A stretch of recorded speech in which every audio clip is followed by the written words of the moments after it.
शक्ति बाण लागल लक्ष्मण के रोवेले रघुराई।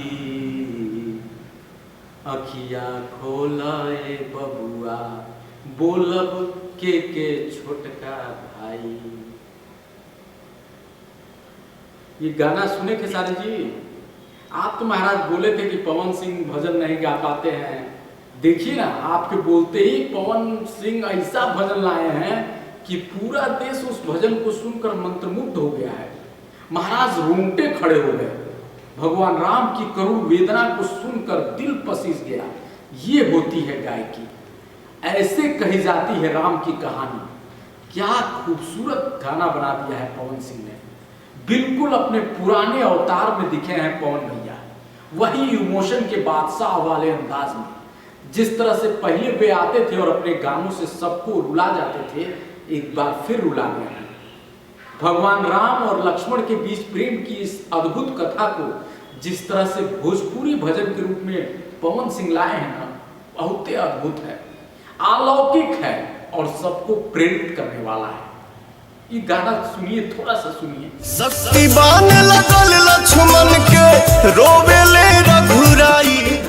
क्या अंदाज है, किस खूबसूरती से इस गाने को परोसा है इन्होंने, कितना भक्ति भाव है। ऐसे समय में जबकि आदि पुरुष का चारों तरफ मजाक हो रहा है, ऐसे लोगों को सीखना चाहिए कि भगवान श्री राम की कहानी प्यार से दर्शकों के बीच कैसे परोसी जाती है। पैसा और वीएफएक्स से नहीं, श्रद्धा और भक्ति भाव से, जैसा पवन सिंह ने इस गाने में किया है। गाने का एक एक शब्द आपके दिमाग में अंकित हो जाएगा। लक्ष्मण को शक्ति बाण लगा है और उनकी जिंदगी दांव पे लगी हुई है। लक्ष्मण मूर्छित पड़े हैं, कुछ बोल नहीं रहे हैं। रघुराई यानी भगवान राम उनको अपने अंग में लिपटाए हुए हैं, अपने घुटने पे उनको रखे हुए, इतने खूबसूरत तरीके से उनसे बार बार कह रहे हैं कि उठो भैया, उठो बाबू। तो अगर तुम नहीं बोलोगे तो मैं किसको अपना भाई बुलाऊंगा, किसको अपना लक्ष्मण बुलाऊंगा। ये एक एक शब्द आपके कलेजे को चीर देगा। ये पवन सिंह के करियर का एक टर्निंग पॉइंट भी साबित होगा। पुराने तेवर में पवन सिंह का लौटना सुखद है। भोजपुरी इंडस्ट्री में पवन सिंह अपने इमोशन और सैड सॉन्ग से ही सबके दिल में जगह बनाए थे। बीच में वे जरूर इस लय से भटक गए थे, लेकिन रोवेला रघुराई ये जो गाना आया है ना भैया, एक बार फिर से इसमें पवन सिंह का जो अवतार दिखा है, वो जो इमोशनल उनका एक जो ऑरा था, उस ऑरा में, उस अवतार में जो पवन सिंह दोबारा आए हैं, ये अद्भुत है। राम जब कहते हैं कि हमारे लिए तुम राजभवन छोड़ आए, भाई की सेवा के लिए तुमने सब कुछ दांव पे लगा दिया, बताओ तुम्हारे बिना हम कैसे रहेंगे। जब पवन सिंह अपने इमोशनल अंदाज में इस गाने को गाते हैं तो कलेजा बैठ जाता है, दिल में थक से लगता है और ये इमोशन आंखों से आंसू के रूप में झरता है। और अंतिम बंद में तो जब भगवान राम ये कहते हैं कि सूर्य वंश के सूरज डूबी, रघुकुल लागी दागी, जुग जुग बात इहे चली, भौजाई रहली अभागी। तो सीता का जो वो दृश्य, वो जो बिंब खींचते हैं ना पवन सिंह, वो एकदम वो जो भाव है, वो एक भाई के प्रति जो प्रेम है, इतना खूबसूरत राम भजन देने के लिए शुक्रिया पवन सिंह। पुराने अवतार में वापस लौटने के लिए शुक्रिया रहेगा पवन सिंह, और इस तरह के गानों का इंतजार रहेगा।